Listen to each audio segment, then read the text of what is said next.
Welcome back. Today's lecture is over China. This is chapter 12 in your red and black World Civilization book. The best way to learn new things is to activate your prior knowledge. This means to go back into your mind and find connections to things you already know.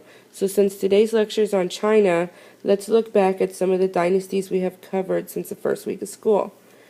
The first dynasty is the Shao dynasty, and we talked about how the Shao dynasty was a Chinese myth. If you ask a Chinese person, they would probably say that it's historically true, although historians in the rest of the world would say that it is a myth. The next dynasty was the Shang dynasty. The Shang dynasty, you need to associate it with the Honghe Yellow River Valley, which are the River Valley civilizations that we spent several weeks over. The next dynasty was the Zhou dynasty. You need to know political legitimacy. They derived their power from the Son of Heaven, also known as divine power. In between the Zhou dynasty and the Qin dynasty, you have the Warring States.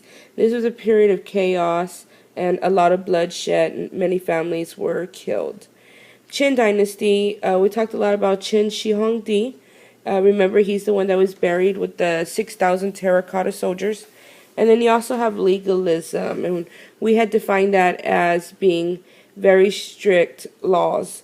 Han dynasty changes from legalism to Confucianism. Keep in mind that a peasant is the one who led the revolt and started the new dynasty. And you also have paper making during the Han dynasty. Here is a worldwide timeline that coincides with what was going on with the transitions in the dynasties. You'll notice that during the Han dynasty is when the Roman Empire is just starting. If you look at the Warring States, that's when the fall of Rome occurs. We had talked about the decline of classical civilizations declining almost at the same time. You have the collapse of Gupta India, the collapse of Han China, and the collapse of Rome, and the collapse of the Mayans, all relatively in the same time period.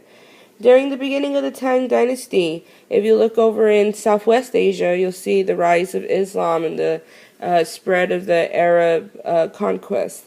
And then you'll have the Song dynasty, and then we're not covering the Yuan dynasty or the Ming dynasty yet, but you can see how we will need to cover a few more dynasties in order to catch up to where we are in Europe, which is the fall of the Byzantine Empire in 1453 with the invasion of the Ottoman Turks. If you notice one date you're probably familiar with, Columbus sails to the New World, 1492. If I would pause this and really understand this timeline. So I had just mentioned the fall of the classical periods. After the fall of the classical periods, you have the rise of the post-classical period. So we must ask ourselves what defines the post-classical period in Asia. And one key term is consolidation. Another is technological innovations. China's sphere of influence over Japan, Korea, Vietnam, and other parts of Southeast Asia made them very isolated, more so than the Islamic world and India. This map illustrates the spread of Chinese influence circa 600 to 1400 CE. Notice all the arrows are coming out of China. You have some arrows going to Korea. You're having some cross the East China Sea to Japan. And then you have some going to an area known today as Vietnam. Pause this slide so you can take a look at what ideas, what commodities were being traded. After the fall of the Han dynasty, China has a time period known as the Era of Division from 220 to 589 CE. And what is common during this time period is a lot of regional kingdoms are fighting each other. And many areas are ruled by non-Chinese nomads, particularly from north of China. You also have the spread of Buddhism. Keep in mind, Buddhism came from India. And Buddhism was a foreign religion, and it weakened the local religion, which was Confucianism. You also have widespread invasions. trade and quality of life declines, and there is less technological innovation occurring. The Sui dynasty will be the one to bring China out of the era of division, and it reunifies China after 3.5 centuries of regionalism. And the Sui dynasty's time period is 589 to 618. Notice that this is a relatively short time period. And one way that it reunified China is by lowering taxes and building widespread granaries. Granaries is where you take to grind up your grains. The Sui dynasty expanded its borders, it laid the foundation for future great powers, and it reestablished a central empire. We call this process bureaucratic reconstruction because a bureaucracy is departments of government, and so they're having to redefine how they're going to set up their government. The Sui dynasty favored the landed aristocracy over the scholar gentry. The landed aristocracy, think of that as being people who are born wealthy, owning land. Scholar gentry are those, then they could also be born wealthy, but they're those who are well educated. There's also legal and education reform. And then there's a decline because of luxurious and extravagant projects. Unsuccessful in regaining Korea. They also almost lost to the Turks in South Asia, and all of these things weakened the empire, and many people were afraid to go back to the state of turmoil that had been evident during the era of division. Okay, here's a map of the Sui dynasty, and it overlaps modern-day China's political boundaries. So here's the Sui dynasty. And if you look up here to the north where Mongolia is, this is where most of the non-Chinese nomads were invading from. And so, as you could tell, they had quite a route to make it to the Sui dynasty. The Tang dynasty follows the Sui dynasty. The Tang dynasty is going to last a lot longer than the Sui. Tang will last 618 to 907. Founder of the Tang dynasty is Yuan, and he worked with nomads, the non-Chinese that were ruling the frontier, and he was able to rule Vietnam, Manchuria, and Korea, which was at the time known as Shilla. And China was able to force its neighbors into tributary system, and the economy was strong. And he was able to rebuild the bureaucracy by reviving the scholar gentry.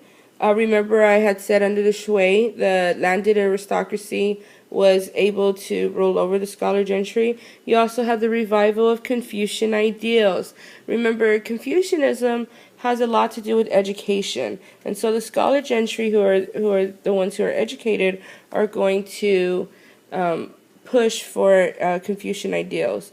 The bureaucracy is divided into 6 departments, and they have Department of War and Department of Justice, similar to what we have today. They also have county-like districts, and they also have a Bureau of Censors, and these were people who would track officials to make sure that they were doing their job. Here's a map of the Tang dynasty. It is larger than the Sui dynasty. And here's a nicer map, which has both the Sui and the Tang dynasty, and you can also relate them in comparison to the present-day borders of China. Press pause so that you can browse the image for major capitals and major cities. One social aspect of the Tang dynasty is the revival of the civil service exams.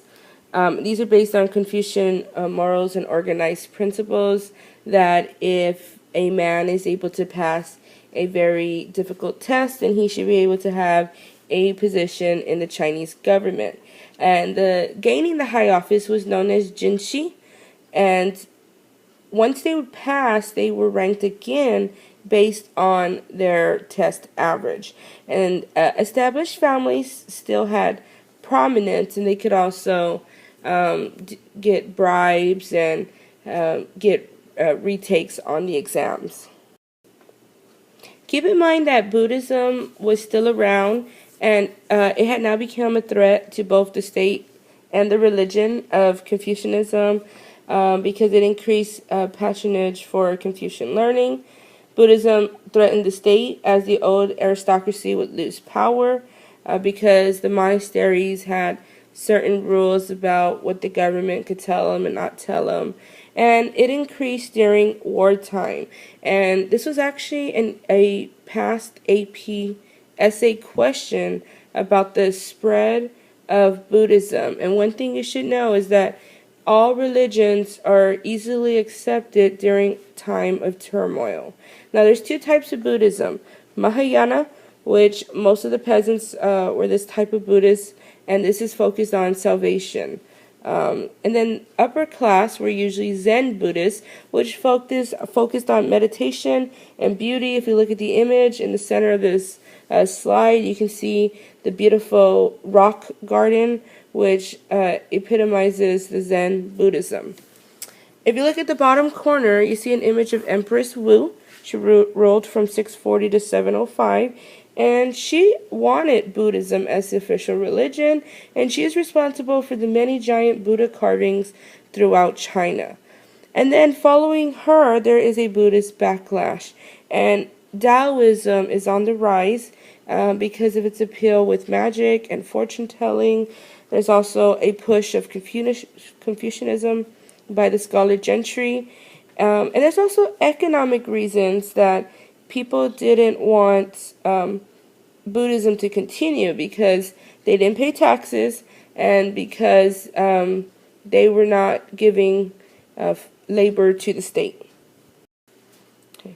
Decline of the Tang. And so there's this attack on Buddhism, and Empress Wu's son is poisoned by his wife.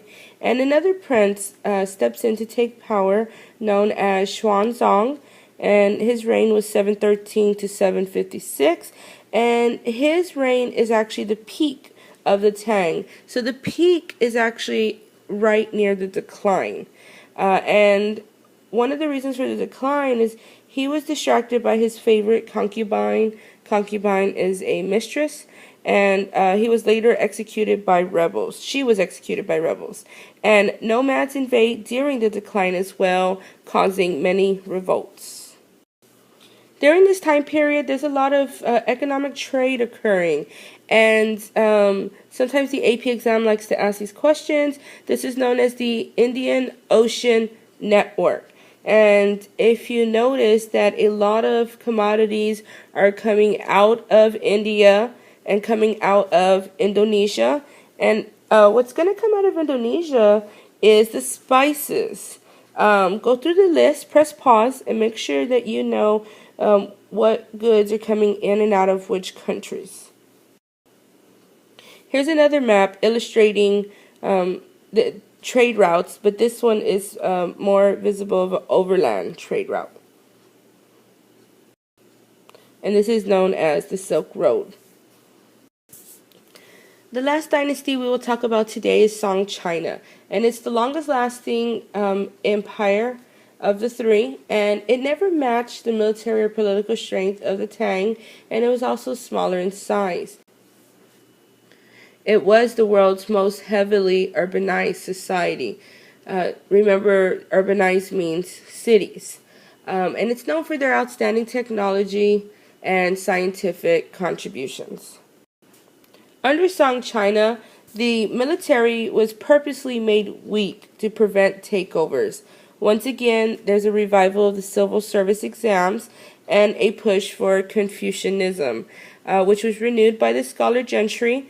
They built new schools, new libraries, and then there's a rise of Neo-Confucianism, which helped to revive Confucianism. And Neo-Confucianists' ultimate goals were to cultivate personal morality.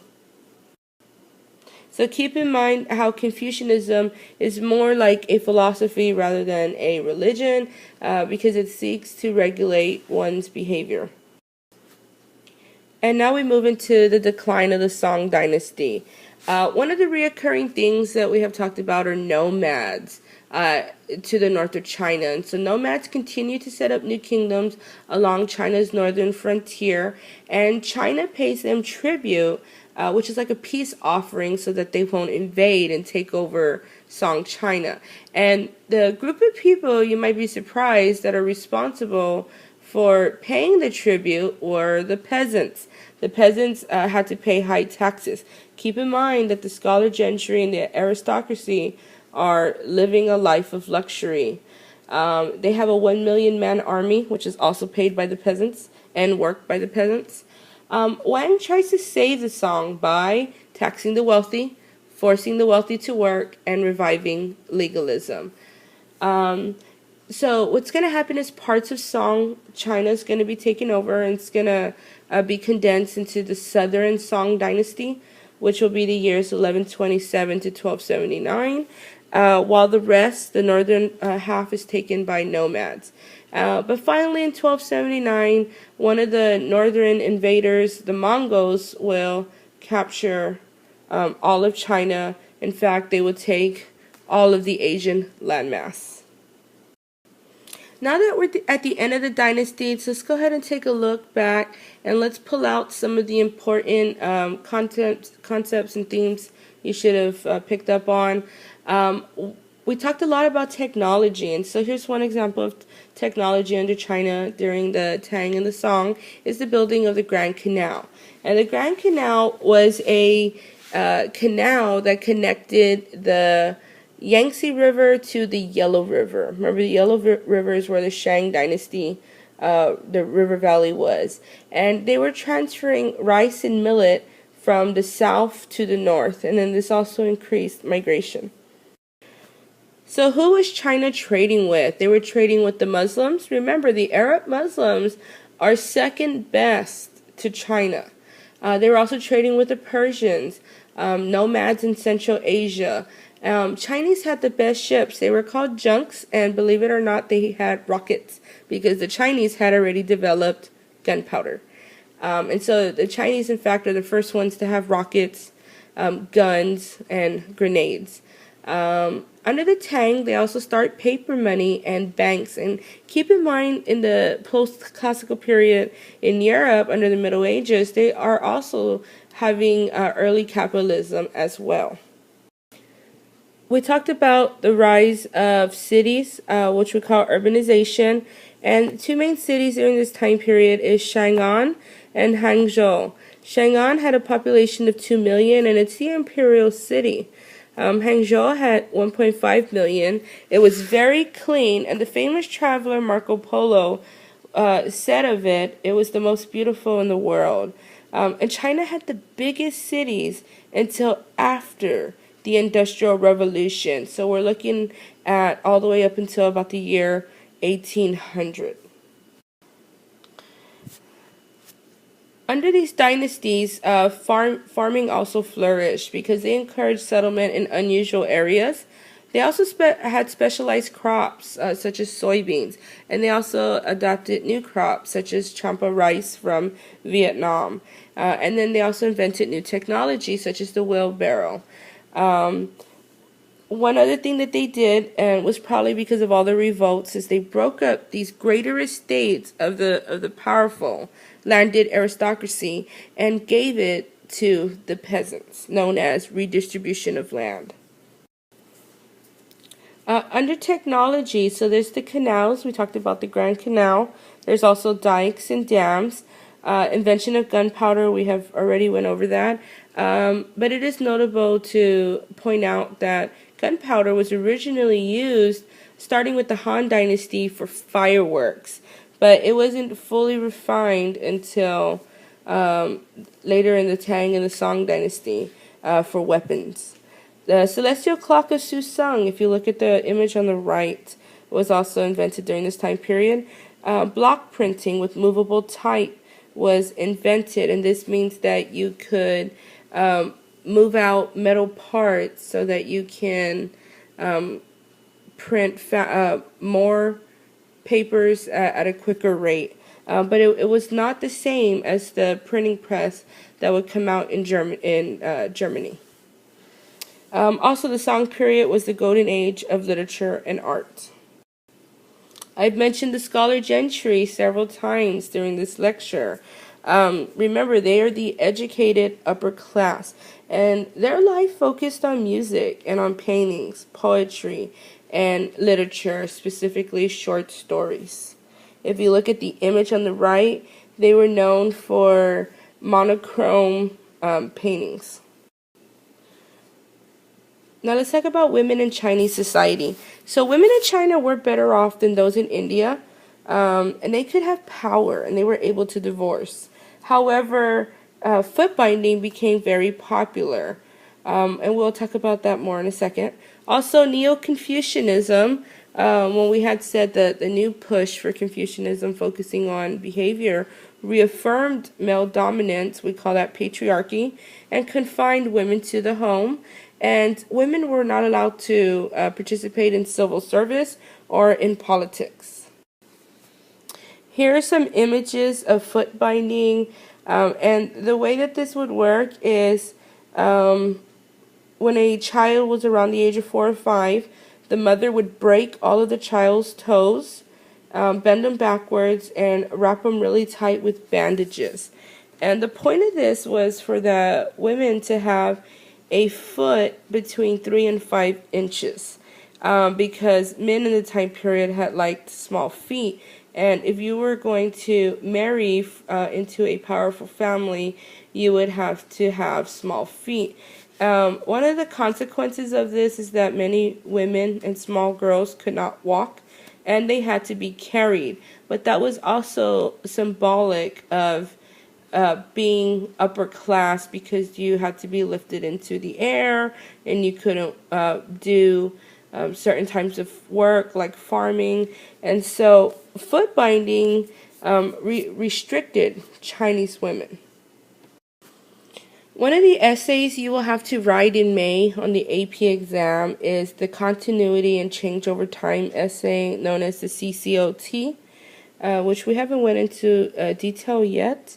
But I want to start pointing out how to think historically. So some continuity in China are key ideas, institutions, and patterns of political and social organization. Some changes are balances between regions, level of commercial development. Obviously, in the Song, there is a massive growth in the economic sector. Level of urban development as well. And we talked about the two cities that represented this growth. Technology, increased political power and social power of the scholar gentry, and weakening of the landed aristocracy. And so you should relook at this PowerPoint, maybe without the lecture, looking for the continuity and change as you go. That's all for today. Of Gupta, India, the collapse of Han China, and the collapse of Rome, and the collapse of the Mayans, all relatively in the same time period.